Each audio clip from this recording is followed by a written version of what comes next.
Então vamos lá? Recomeçar. Vamos falar um pouquinho do nosso principal problema em criminologia atualmente, que é a tal da política de drogas, a conhecida guerra às drogas. Vocês vão ter no direito penal, nas aulas de direito penal, uma análise bem mais aprofundada sobre a lei de drogas, sobre a nossa política nacional de drogas e na parte dogmática. O que eu quero trazer para vocês aqui é um panorama de como é que isso surgiu e um pouco dos efeitos disso na nossa lei e na nossa realidade carcerária.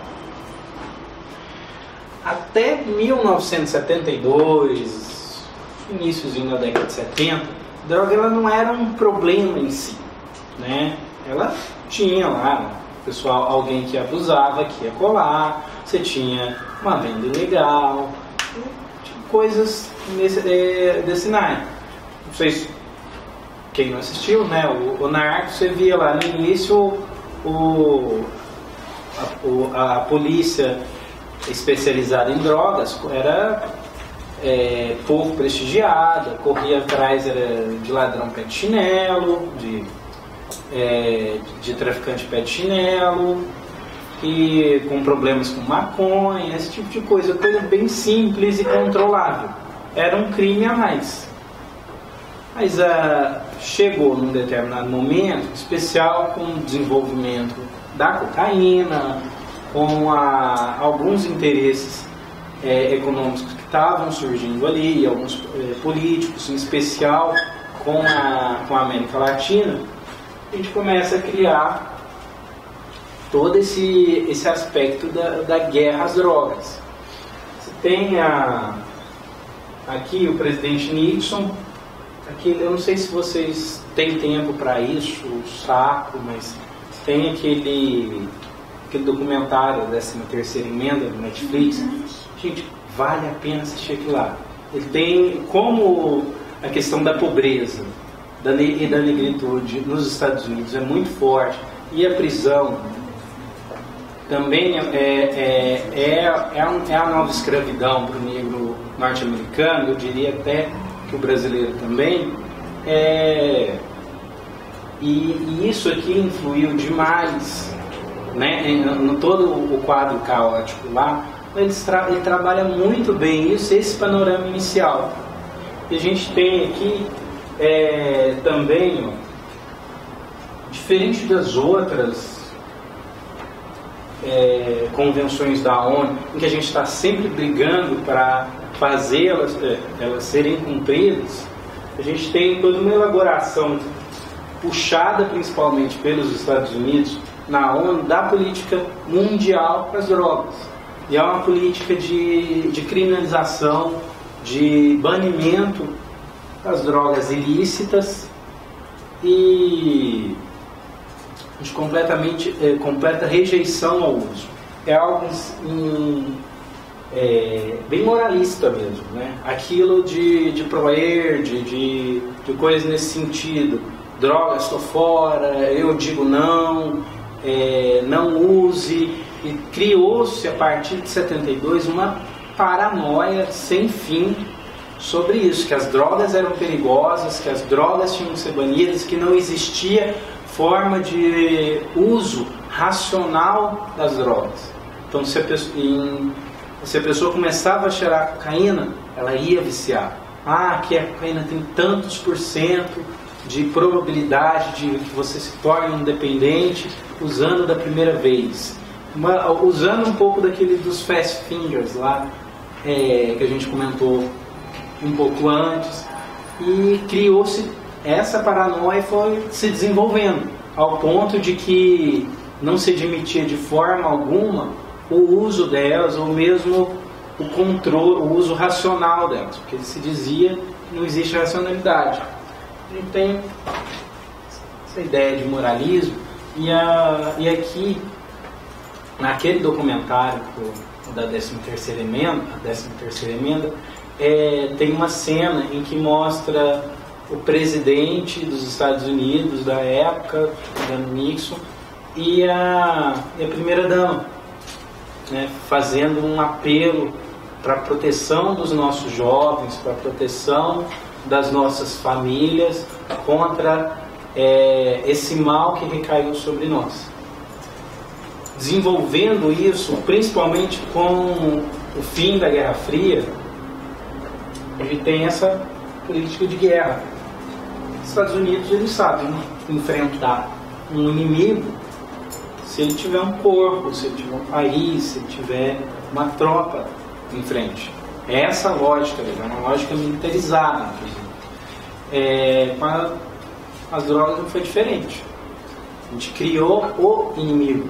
Por isso que como é importante, se a gente for olhar bem, como é importante, né, o Fernandinho Beiramar no Brasil ou o Pablo Escobar na Colômbia, para toda essa política de guerra dar certo. Você tinha que ter o cara do mal, né? A história, o antagonista, né? O malvado na novela, tá ali. Você tem que ter aquele grande problema, aquela pessoa perigosa, terrorista, que nós, os bonzinhos, vamos combater.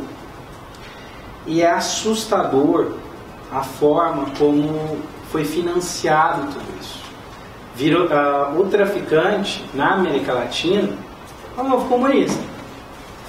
Nos Estados Unidos ele tem hoje dois inimigos, né? Antes era isso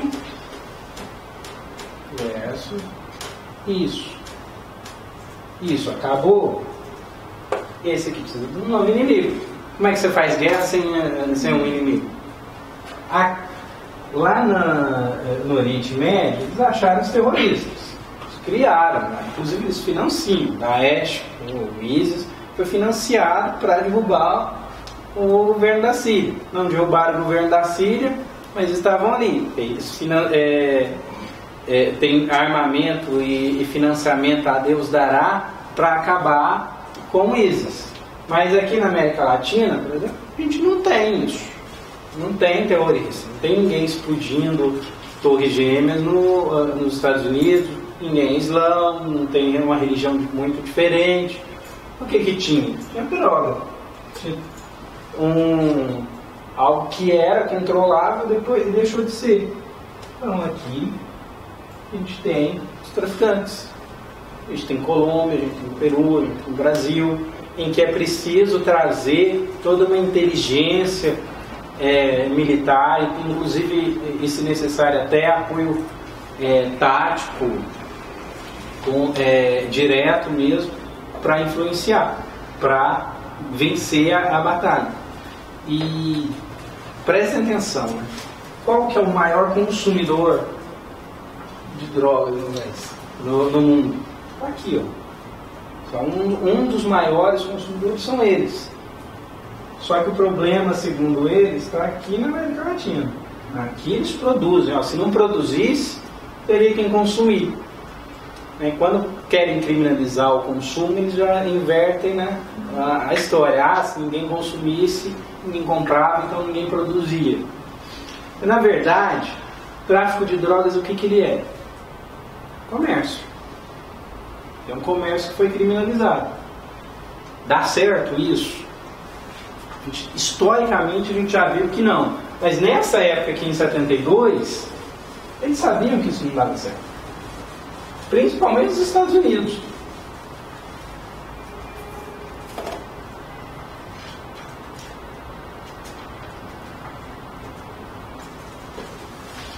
Tem séries e séries sobre essa época nos Estados Unidos.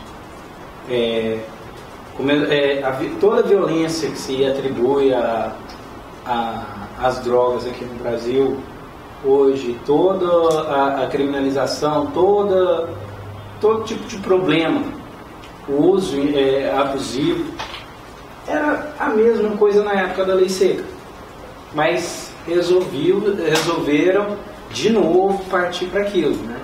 Naquilo que a gente estava falando, né, da criminalização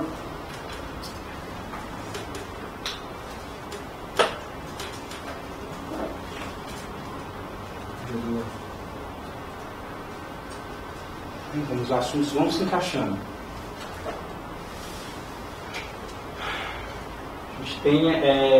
A gente tem como resposta a um problema. As pessoas de fato estavam usando mais, porque a cocaína foi um negócio diferente. A vida estava mais complicada. Né? Você tinha uma guerra em que os Estados Unidos perdeu, você tinha crise econômica, as pessoas querem fugir da realidade, estão usando mais drogas, então, para justamente fugir. Isso virou um problema social. Como é que a gente resolve o problema social? Com criminalização. E aí, para dar certo, você tem que criar a loucura. Né? Olha, os nossos filhos estão usando droga. Não é o filho da empregada, não é o filho lá do Diabo 4. São os nossos. Outra coisa que é interessante aqui também era o movimento hippie. Os movimentos pela paz, contra a guerra do Vietnã, que foi a principal derrota militar dos Estados Unidos, e você tinha um movimento muito forte contra a política armamentista. Agora, como é que se deixa um grupo se fortalecer dessa forma? Um grupo pacifista, um grupo que vai contra tudo que o poder dos Estados Unidos é baseado. Então, o que a gente tem que fazer com esses caras? Um negócio chamado estigma. Tanto que, quando a gente pensa em hippie, a gente já lembra da pessoa, aqueles calções largos, roupa colorida, um cigarro, maconha na boca. Vamos lá que não é. Né? James Joplin que nos ouça.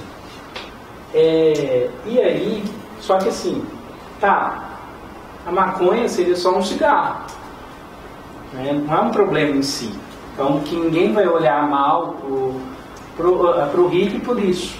Mas quando você fala que a maconha é ruim,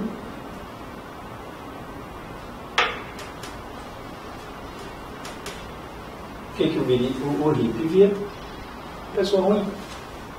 Você já tem aqui. Você vai construindo tudo isso.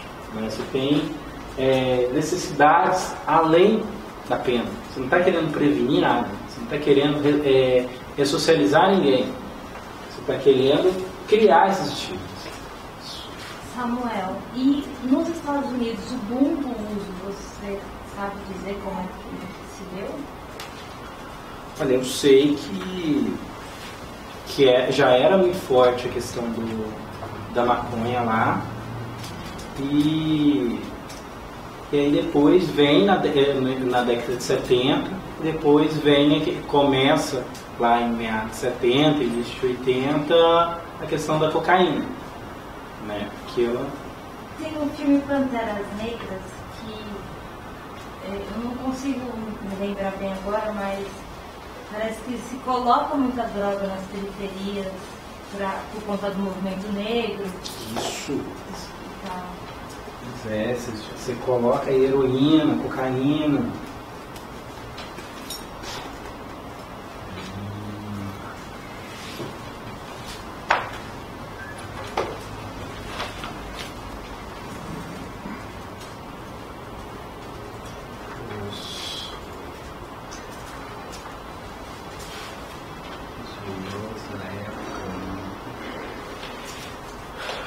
A gente está vivendo outra explosão do movimento negro nos Estados Unidos, Black Lives Matter, coisas do tipo, questionando principalmente o tratamento da polícia em relação à população negra. E esses embates estavam fervendo naquela época também. A gente tem, inclusive, líderes questionando a própria estrutura política dos Estados Unidos. Só que assim, o Partido dos Panteras Negras era mínimo. Tinha uma grande influência, era mínimo. Tinha uma centena de organizações nos Estados Unidos do movimento negro. ele é tão dividido como hoje é, por exemplo, o movimento feminista. Tinha uma fração ligada ao islamismo, uma fração ligada ao comunismo, uma fração anarquista, para tudo quanto é gosto. Só que esses caras, quando resolviam fazer barulho, faziam. E fazem, até hoje, inclusive. Por isso, você tem que criar de novo mais estigma. Né? Os caras perigosos estão tentando acabar com as nossas famílias, vendendo drogas, usando drogas. Então, esses caras aí, ó, estão falando em revolução, passam de bandidinhos procurados, né? E a gente nem está falando de crime, nem de crime político. Não é que a gente não vai prender ninguém por expressar a sua opinião. A gente vai prender porque são traficantes. Funciona muito bem, né? No Rio de Janeiro, que você tem lá, você não consegue desassociar o morro ao tráfico. Então, assim, que expressão popular pode vir legítima do morro no Rio de Janeiro? Qual que foi a principal pegada do Crivella na campanha contra o Freixo agora? Que ele era amigo de bandido, que ele tinha contato com bandido, tinha contato com o pessoal de ONG, que tinha contato com uma favela, que tinha traficante por lá, como toda favela tem. Então você cria esses estigmas. Quem foi preso foi o Garotinho. Quem foi preso foi o Garotinho. Estava na campanha do Crivella. Mas como diria o Freixo, ele nunca quis entrar no PMDB. Pois é, não defendeu as medidas. Tem uns textos que eu peguei aqui, gente. Não são grande coisa, são mais simples, que eu peguei só para a gente ter um panorama. Tem um que o nome dele é Política de Drogas e Lógica de Danos. Vocês vão achar ele no site do NEIP. Joguem no Google NEIP, Política de Drogas e Lógica de Danos. Vocês vão encontrar. Achei também no site da Ciel uma questão interessante sobre a política de segurança dos Estados Unidos para a América Latina após o final da Guerra Fria, em que se passa assim, bem de leve sobre a função da droga no pós-Guerra Fria. E a gente tem também um texto interessante do Saulo de Carvalho, Política de Drogas, Mudança e Paradigmas. Eu encontrei esse no site da Emerge, do Tribunal de Justiça do Rio de Janeiro. Joguem no Google isso, que vocês vão encontrar fácil. Tem algumas questões interessantes lá. E leiam e assistam a 13ª emenda da Netflix, ou outro jeito. Eu não vou falar qual, não sou apologeta aqui. Qual o nome desse último doutorado? Saulo de Carvalho, Política de Drogas, Mudanças e Paradigmas. Aliás, ele tem um livro muito bom sobre isso, sobre esses aspectos criminológicos. Não lembro o nome, mas a coisa mais fácil de encontrar é um livro do Saulo de Carvalho. E tem também um do Luiz Carlos Valois, um juiz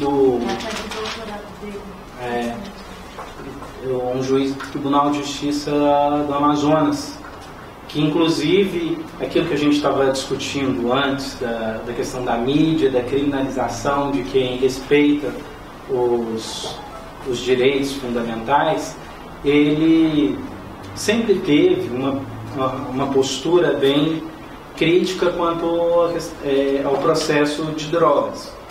E, de certa feita, ele soltou alguém que era um grande traficante. Falou, olha, não tem elementos para prisão preventiva.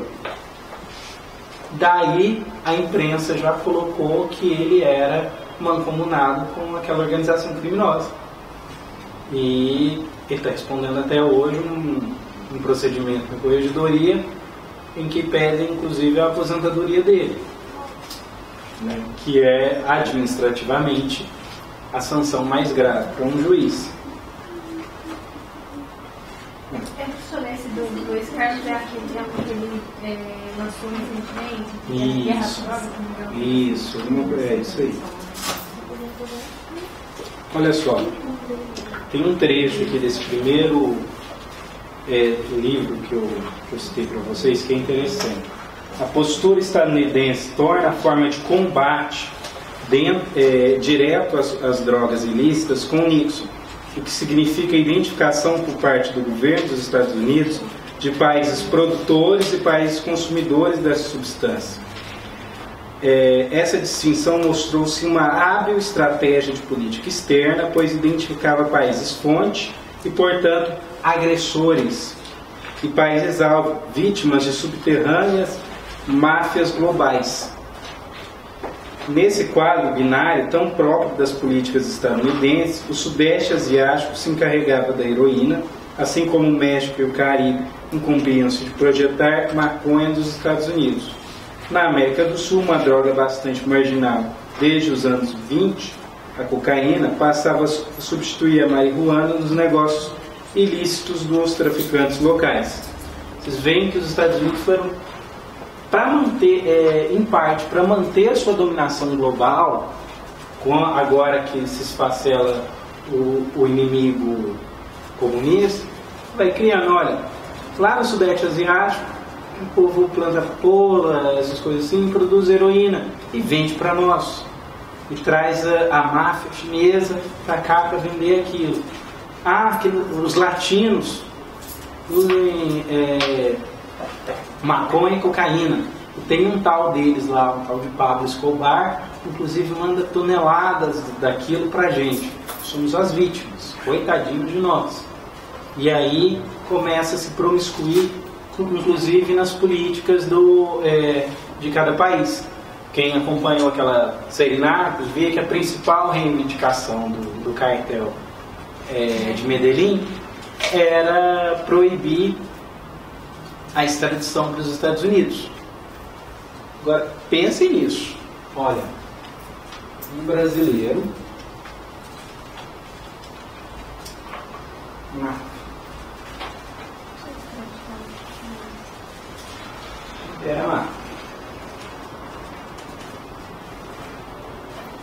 é um risco global, um grande traficante. Eu queria saber, inclusive, será que ele já foi julgado? Eu sei que teve uma época que ele entrou com habeas corpus porque ele estava não sei quantos anos de prisão preventiva. Beira-mar, pessoa perigosíssima. E aí começa a vender droga para os Estados Unidos. Imaginem se os norte-americanos viessem aqui no Brasil e falam, olha, extraditem ele para cá. A gente não pode, né? A gente tem uma Constituição Federal. A gente ainda tem uma Constituição Federal. Se não mudou nada enquanto a gente está aqui conversando, a gente ainda tem uma Constituição Federal. E é lógico, não parece lógico para vocês que os brasileiros os nascidos em um país que tenham aquela nacionalidade, que morem naquele país, que não vão para o estrangeiro, não sejam extraditados para outro? Não é meio lógico isso, que é o direito dele de não ser expulso do próprio país? Né? Foi isso. Os Estados Unidos fizeram com a Colômbia. Né? Olha a dimensão da promiscuidade da política norte-americana com a Colômbia. Ela virou praticamente, em termos de combate à droga, de justiça criminal, nesse ponto, uma extensão dos norte-americanos. Por que uma das primeiras providências do Evo Morales em relação aos Estados Unidos foi banir da Bolívia a agência dele de combate a narcóticos. E lá a gente tem uma questão importante. De fato, A coca é o principal elemento para produzir cocaína. Só que a coca tem um sentido muito cultural para os indígenas de lá. Eles são, a população indígena é muito forte, é diferente aqui do Brasil.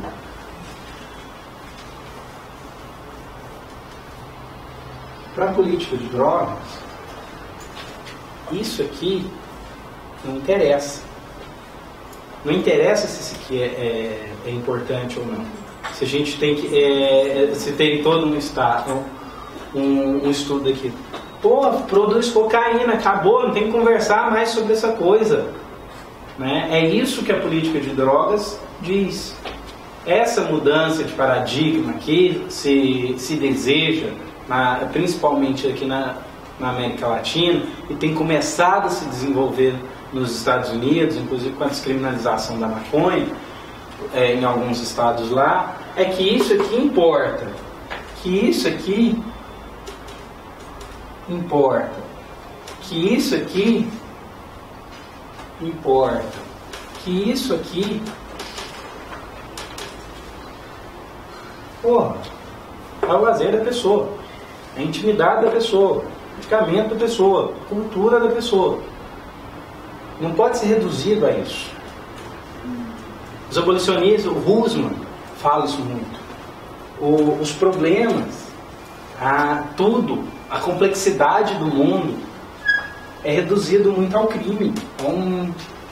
Uma palavra só não dá conta de responder a tudo isso. Tem problema? Tem.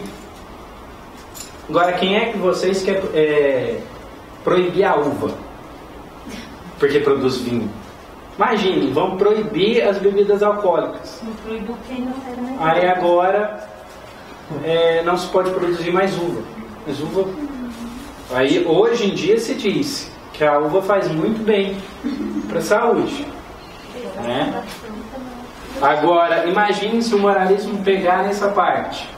Também, de volta, tem uma grande crise financeira, as cervejeiras perdem um pouco de importância e um grupo radical, bem radical, mas bota radical nisso, de cristãos resolve dizer que, olha, é pecado beber. Então, o vinho e a cerveja são proibidos. E ai daquele país que produzir lúpulo ou uva. Imagina, a gente vai queimar o ministro da Justiça com um facão, vai lá cortar os dedos no Rio Grande do Sul. A gente vai mandar tropas para a Itália para dizimar aquele pessoal lá, que é todo produtor de uva. Aquele pessoal do Porto, aquela cidade merece bombardeios, né? Então vamos destruir. É essa a lógica que a gente tem. E percebam, né, a criação do estigma, as interferências político-econômicas no externo, são as reais motivações para a política de drogas. Não é que é um negócio ruim. As pessoas morrem porque bebem sem dirigir. Sabe? Quando se descriminalizou, pediu a descriminalização das drogas, do uso de drogas no STF, um dos argumentos, acho inclusive, me corrijam se estiver errado, acho que foi o Janot, inclusive, que disse isso, né? Imagine se um piloto de avião, no dia resolve usar maconha e vai pilotar. Imagine então se ele bebesse, né? Que beleza que ia ser, não é? Se ele tomasse alguns tipos de medicamento estimulantes um pouco antes. O problema não está na droga, como querem fazer acreditar. E o problema também não se resolve com mas com uso racional, com uso organizado daquilo. E o uso é algo que a gente tem que tomar muito cuidado na hora de tratar. Por quê? Vamos lá.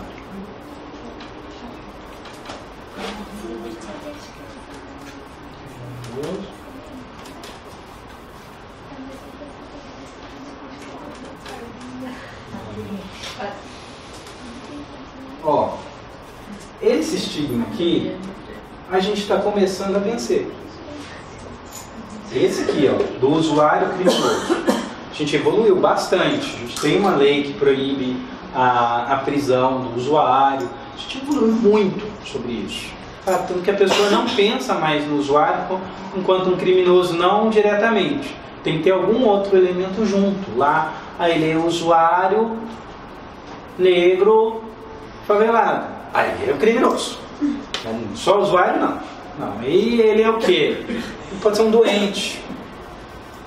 Isso aqui também é um estigma. Isso aqui também é um problema. Isso a gente tem que superar também. Isso faz parte daquela política de guerra às drogas. Que é com base nisso aqui, ó, que se desenvolveu tudo aquilo. E me preocupa a tendência atual da descriminalização da maconha. A descriminalização da maconha tem sido baseada no quê? A erva é boa. A gente não existe riscos para aquilo. Então ela é tão problemática no máximo quanto o tabaco. E ninguém criminaliza o tabaco. Tá, são argumentos super válidos, super interessantes. Mas vocês acompanharam a votação da descriminalização? Vocês viram o voto do Barroso? O voto do Barroso é lindo quando trata de maconha. Quando ele começa a falar crack, parece o cara ali da esquina, do bar da esquina ali, se a gente perguntar para ele. Ou um taxista de São Paulo. Estigmas, tá? Taxistas de São Paulo que estejam me assistindo, me perdoem. Mas ele falou o mesmo discurso. E quem o desmente lá? O político, jurista mais querido da esquerda brasileira, Gilmar Mendes. Ele questiona: olha, a lógica que o senhor está colocando para a maconha é a mesma para o crack, para a cocaína. E o Barroso responde: mas o senhor já viu alguém usando crack? Fala, aquilo destrói, não sei o que. O Braços Abertos mostrou que não é bem assim. E existem pesquisas sérias indicando, olha, que se a pessoa tem outras coisas para fazer, ela não vai ficar consumindo crack diuturnamente. Que ela tem uma condição de usar aquilo. Salvo engano, quem me falou isso foi o Dieter. Ele contando sobre uma cidade na Alemanha em que tinham velhinhos usando heroína. No Brasil isso é impossível. Por quê? Porque no Brasil o velhinho vai usar heroína, só que ele vai usar também um monte de outra coisa que vai vir junto, porque o negócio não é feito com controle de qualidade.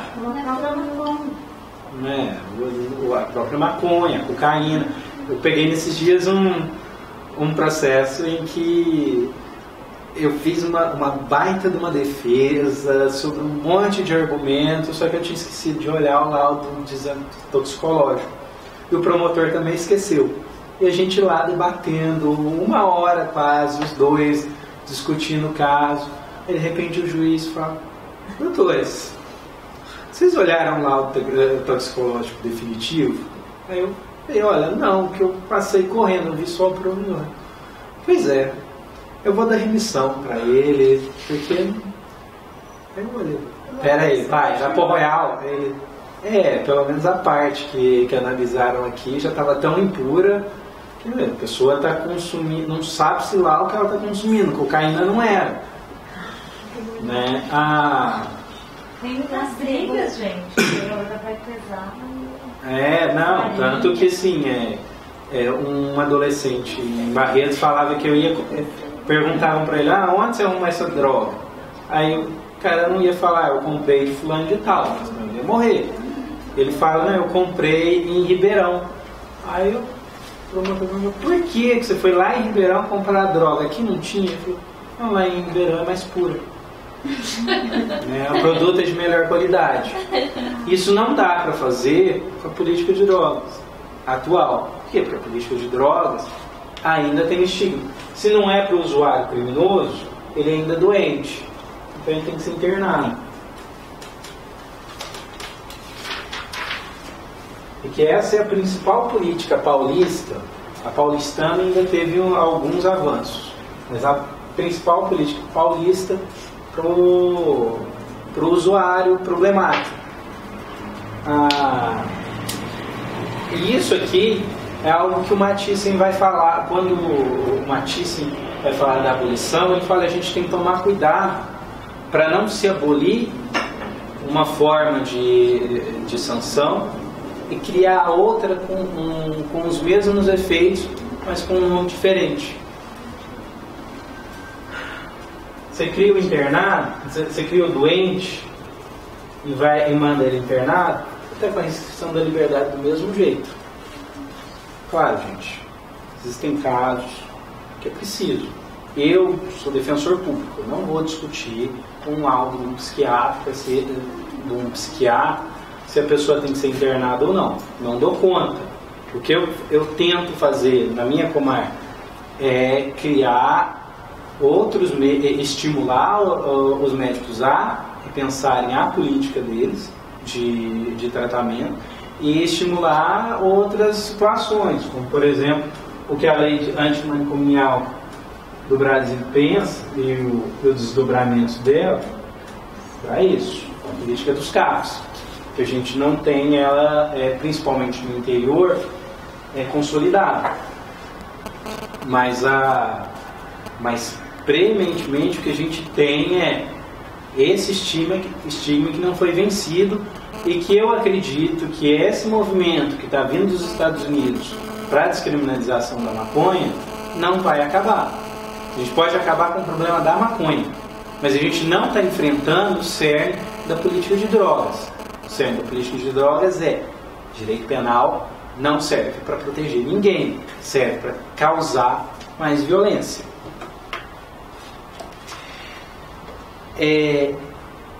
Alguém tem um código aí? Tem a minha, um badmecum. A lei de drogas. Faz tanto tempo que eu não uso uma badmecum que eu gosto tanto de uma internet. Mas vocês têm que aprender, só que não façam isso que eu faço, de ficar consultando tudo pelo site do Planalto, porque 28 ou 33. Por quê? Porque vocês precisam saber manusear um vademecum. Vocês têm que conseguir, porque imagina vocês terem que ficar procurando o artigo de lei lá na segunda fase.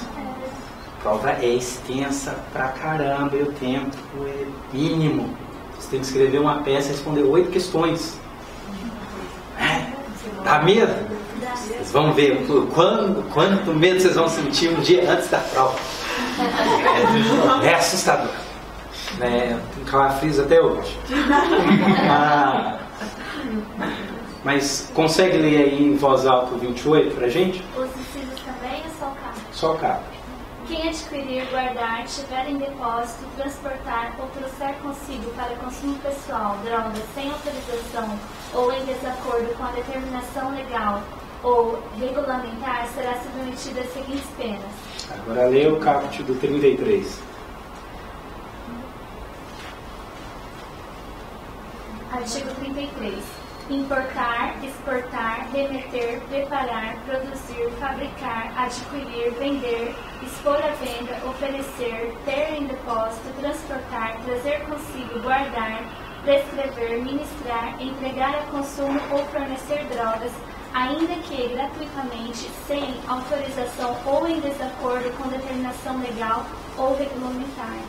Pena de reclusão de 5 a 15 anos e pagamento de R$500 a R$1.500 dias multa. viram que o 28, os verbos dele estão incluídos no 33? Pô, assim, a gente não tem um paradigma para diferenciar o usuário do traficante. A gente tem alguns apontamentos, né? Olha, que se estava com aquilo para uso pessoal. Quem decide que se é para uso pessoal ou para... Vamos. Ah, mas o juiz vai analisar. Que condições?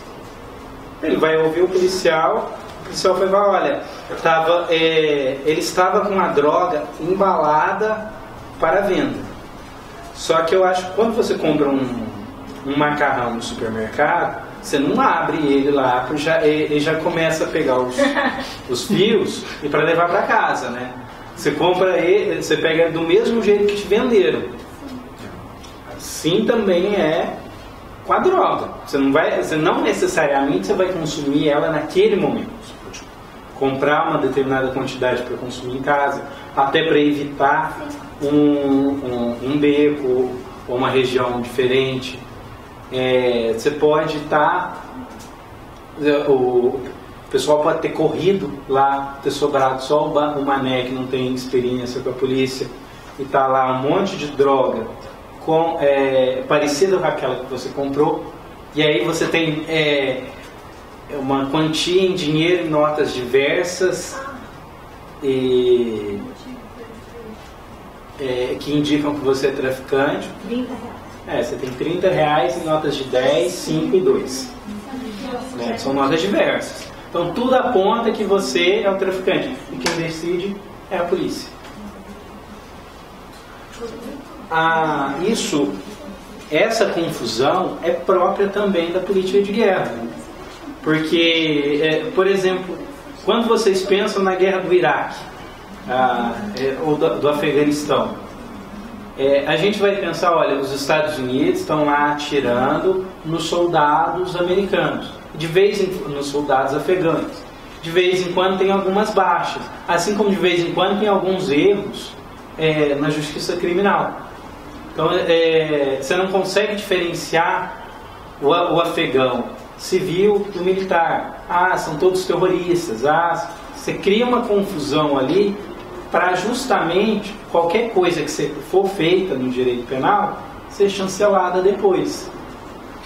O Salo de Carvalho traz alguns termos técnicos para isso. Deixa eu ver se eu acho aqui, gente.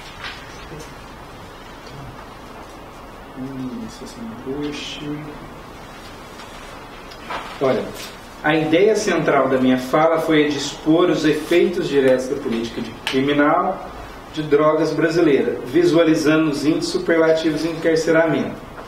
A hipótese do discurso partiu de uma constatação normativa, plano do direito penal, e do seu imediato efeito empírico, plano da criminologia. A existência de vazios e dobras de legalidade.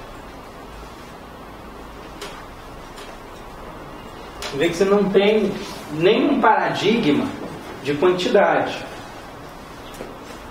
quando você vai falar do uso.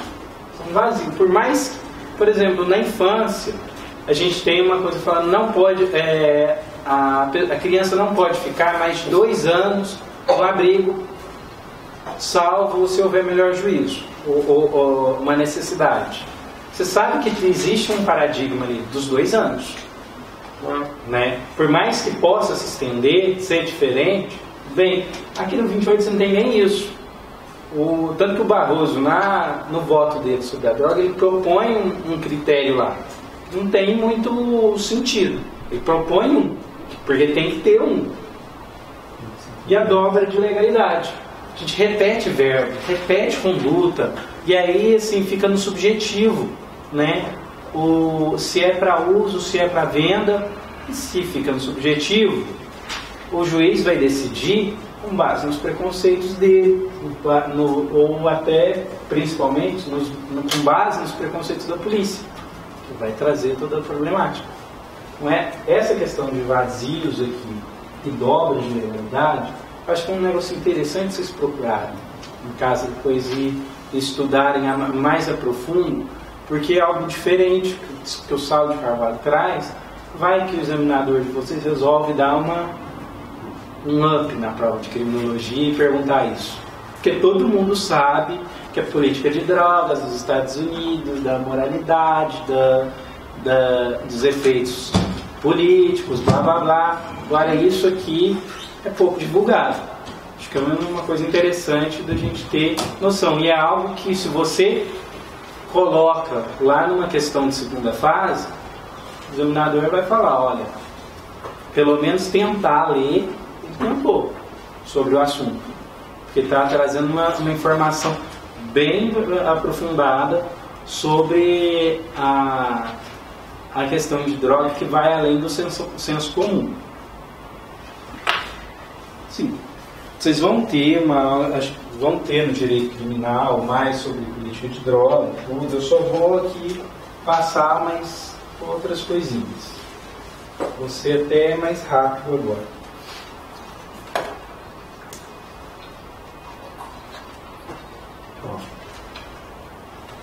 Eu falo que a polícia, enquanto instituição no Brasil hoje, ela é um inimigo do povo, inclusive da defensoria. Não os policiais, não eles. São pessoas com preconceitos, sentimentos, vontades, como qualquer outra pessoa no sistema de justiça, inclusive nós, defensores, juízes, promotores. Eu parto de um preconceito de que o meu assistido é inocente. Parto desse preconceito. Às vezes, em 5 minutos, meu preconceito cai por terra. Às vezes, mesmo com a condenação, ele permanece. O policial é aquele cara quem vai decidir. Ele tem uma importância sobremaneira no sistema criminal que não está nos códigos. É ele quem decide quem entra e quem não entra. É a porta de entrada, de fato, do sistema criminal brasileiro. E acredito que está de qualquer sistema criminal. Porque é ele quem está ali, frente a frente com o crime. Ou com a pessoa taxada como criminosa. E o que a gente tem um problema no Brasil? Que acho que é interessante a gente citar aqui, que pode cair tanto em criminologia quanto direitos humanos, para vocês, que é o debate sobre a desmilitarização.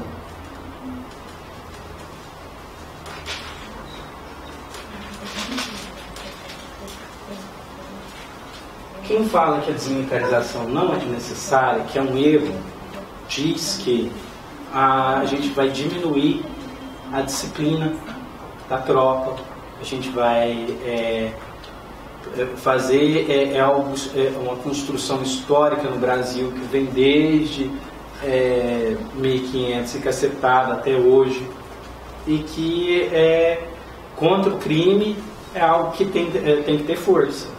É isso que dizem em síntese apertadíssima e de muita má vontade, porque eu sou contra a militarização.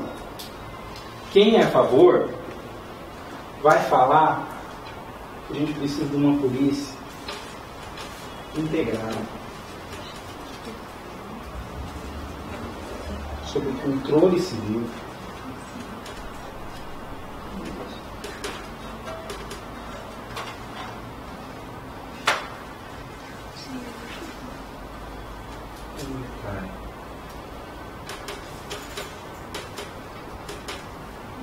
em que pese de fato a polícia existir, ser militarizada antes da ditadura militar, a polícia que a gente tem hoje, ele é um ranço desse autoritarismo. Lembra que eu disse que a gente nunca teve uma quebra, todas as mudanças importantes sempre foram feitas pelas elites, foram sem grandes choques, sem grandes movimentos populares, nada encabeçou uma grande mudança.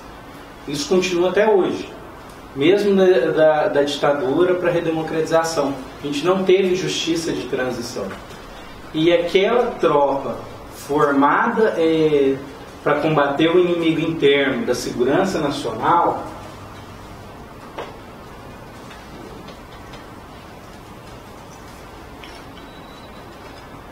permaneceu. Aqueles dois coitados que saíram da manifestação na LERJ lá, vão sofrer o pão que o diabo amassou. Em Goiás, o Estatuto da Polícia Militar não permite que um policial fale mal da instituição. Então, se eu quiser falar mal da Defensoria aqui, eu posso. E o dia que eu quiser, eu vou falar. O policial militar não tem essa possibilidade. E ainda até as questões de prisão deles são diferentes. Né? Existe uma certa prisão lá administrativa entre os militares, em que não passa, o controle judicial ele é menos apertado. Tudo isso para garantir a segurança nacional, que só trocou de nome na democracia para isso. Segurança pública. É igual a Lava Jato. A gente tem muita noção do que é. Essa a gente ainda consegue chutar o que é isso. Mas por que desmilitarizar? Primeiro você rompe pela primeira vez com um histórico autoritário disso. A polícia ela não tem que ser um combatente do inimigo. A sociedade não é inimiga dela. Nem o criminoso é inimigo da polícia.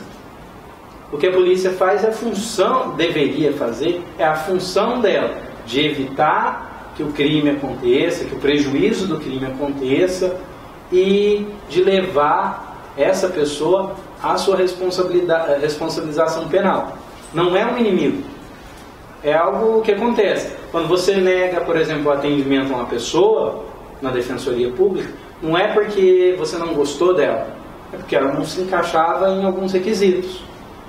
Na teoria bonita, linda lá, a pessoa não vai presa não porque o Estado não gosta dela, que ela deixou de ser cidadão, como que é o direito penal do inimigo.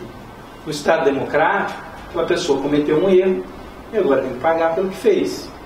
Só isso. Ainda, com essa desmilitarização, a gente pode ter uma polícia integrada. A gente tem muito aquela crítica, né? A gente começa aqui e depois passa para lá, tudo, faz o boletim de ocorrência e depois o delegado coloca uma coisa, o policial quis dizer outra, quando precisa de uma investigação o negócio não flui e vira uma bagunça, né? E esse modelo é inclusive proposto pela ONU ao Brasil, que o rejeitou expressamente, que assim, até inclusive a solução dos crimes e a cifra negra, teoricamente, ao menos, diminuiria. Pelo menos dizem os partidários da desmilitarização. Importante aqui, a gente vive uma democracia. Então a gente tem que ter controle de todas as instituições pela população. E esse controle é mais complicado de ser feito com uma instituição militar. Né? E de se exigir que pessoas de altas patentes se submetam a isso. Né? Não é a hierarquia aqui vai se quebrar. Porque o general, o comandante, ele é subordinado à população, o cidadão comum. Porque esse é de fato o detentor do poder no país. E é aquilo que eu estava falando, ela tem que ser comunitária, né? Ela tem que ter uma ligação forte com a população. E a polícia ela tenta a todo momento, sabe, dizer que ela é assim. Tanto que é esse o discurso nas UPPs, que são um desastre. As UPPs são um desastre político-criminal. Que você está mantendo sob vigilância constante uma comunidade inteira. Inclusive acontecem aqueles absurdos como o da Marilda. Com a polícia integrada, você vai construir laços ali com aquelas pessoas. Né? Então o crime, quando ele precisar você precisar pegar uma pessoa que está ali todo dia furtando um desodorante porque é traficante, o policial consegue identificar a pessoa, indicar para o centro de saúde, e na hora que cometer a infração, pode encaminhar ele para lá, por exemplo. O dono fala, olha, isso é besteira, leve lá, ele tem problema de saúde, vai para tal lugar. Pronto, resolveu o problema. Né? A gente tem que conseguir romper, isso é um passo para se romper com a lógica da política penal, que é a nossa única resposta na política criminal. Juarez Cirino fala muito isso. O que a gente tem de política criminal é pena. Isso é muito pouco. Tem um debate feito inclusive com a participação do Carlos Veiz, que já foi examinador da Defensoria Pública em Direitos Humanos, então quem sabe ele não volta um dia, que está no site da IBC. Vocês vão digitar assim no Google, desmilitarização da Polícia Militar, debate EBC. Vocês vão achar um link lá com uma matéria extensa e um debate com várias pessoas sobre o assunto. É muito mais interessante vocês assistirem isso em casa do que vocês escutarem eu falando alguma coisa aqui. E por fim, eu queria, mas a gente já está num adiantar da hora bem grande, que é falar do encarceramento em massa. A gente já falou muito quando a gente falou de droga, falou no início da aula sobre isso. O que a gente tem? O Aquan fala muito isso, né?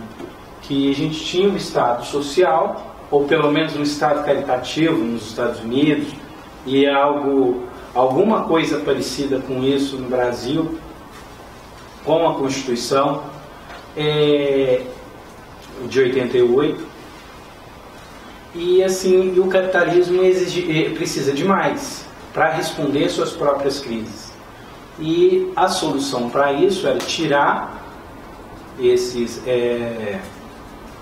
direitos sociais, em especial assistência social, e a gente ia tirando isso para investir em outras coisas, que seja inclusive a corrupção, isenções fiscais, tudo. A gente tinha que dar um jeito de manter o controle sobre toda aquela massa. E a gente vai manter isso e ainda fomentar uma indústria, que é a do sistema penitenciário. Dá dinheiro construir presídio.